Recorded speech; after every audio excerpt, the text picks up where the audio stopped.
창밖으로 빗소리가 유리창을 두드리는 가운데 스타일스 스틸린스키는 컴퓨터의 검은 화면 속 자신의 반영을 바라보고 있었다. 워싱턴 DC에서 일하는 그의 사무실은 작지만 기능적이었다. 어지럽게 널려있는 서류들이 덮인 어두운 나무 책상, 구석에 놓인 낡은 커피 머신, 그리고 방 안을 희미하게 밝히는 단 하나의 램프. 이곳은 FBI도 거대한 수사기관도 아니었지만 사립 탐정이 되기 위한 과정 속에서 그는 비커닐스에서 멀리 떨어진 이곳에서 어느 정도 평화를 찾았다. 적어도 그는 그렇게 믿고 있었다. 그가 맡은 사건은 다른 사건들과 크게 다르지 않아 보였다. 엘레나 도노반이라는 여성이 실종된 오빠를 찾아달라고 요청했다. 이상한 점은 단순한 실종이 아니라 그 위치였다. 모든 단서가 그를 다시금 한 곳으로 이끌고 있었다. 바로 비컨힐스. 그 이름만으로도 그의 목덜미에 소름이 돋았다. 그는 수년 전 이 도시를 떠났다. 친구들뿐만 아니라 초자연적인 혼돈과 죽음으로 가득한 과거, 그리고 가장 중요한 데릭 헤일까지 남겨둔 채 잠시 눈을 감고 콧대를 꼬집었다. 그는 지금 그것을 생각할 수 없었다. 아니, 그래서는 안 됐다. 그래서 그는 자신이 가장 잘하는 일을 했다. 재킷을 집어들고 여행 가방을 챙긴 후 모든 것이 시작된 곳으로 돌아갔다. 비컨힐스에 들어서는 순간 비컨힐스에 오신 것을 환영합니다라는 표지판을 지나며 그의 가슴이 조여들었다. 겉보기에는 변한 것이 없었지만 동시에 모든 것이 다르게 느껴졌다. 공기는 여전히 소나무와 젖은 흙 냄새로 가득했고 거리는 예전처럼 조용했지만 목덜미를 스치는 느낌. 10대 시절부터 결코 무시해서는 안 된다고 배운 경고의 감각. 이 그에게 무언가가 잘못되었음을 말해주고 있었다. 그는 오래 걸리지 않아 보안관 사무실에 도착했다.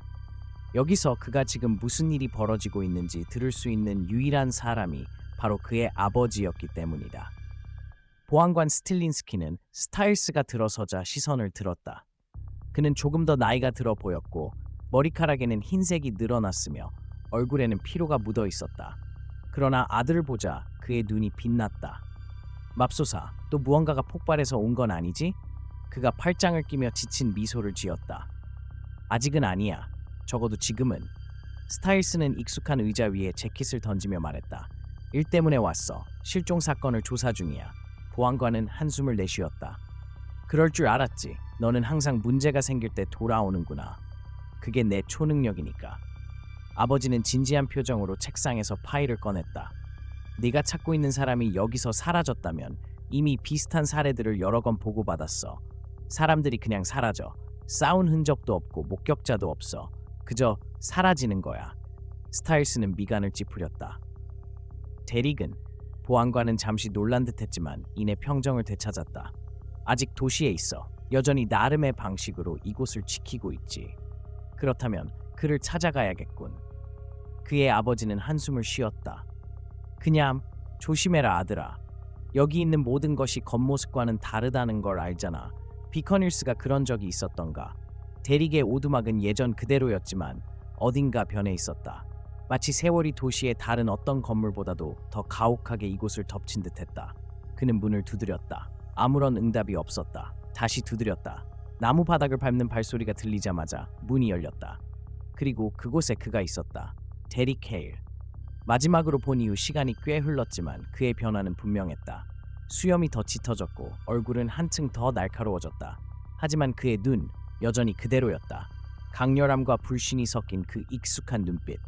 내가 언젠가는 돌아올 줄 알았어. 데릭이 문틀에 기대어 팔짱을 낀 채 말했다. 뭐야?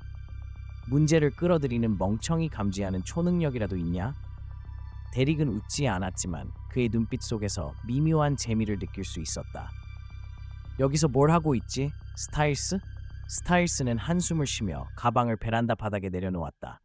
누군가를 찾고 있어. 아니, 정확히 말하면 여러 사람을. 그리고 내가 무언가를 알고 있다는 느낌이 들어. 데릭은 잠시 침묵했다.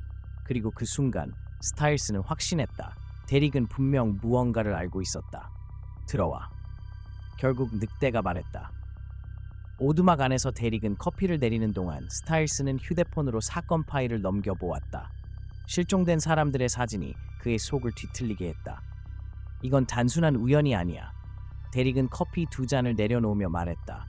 그는 스타일스에게 물어볼 필요조차 없었다. 패턴이 있어. 모두 같은 지역에서 사라졌고 아무 흔적도 남기지 않았어. 싸운 흔적도 없었고 스타일스는 커피를 한 모금 마셨다. 익숙한 맛이었다. 우리가 상대해야 할 건 뭔데, 헤일? 데릭은 입술을 꾹 다물었다.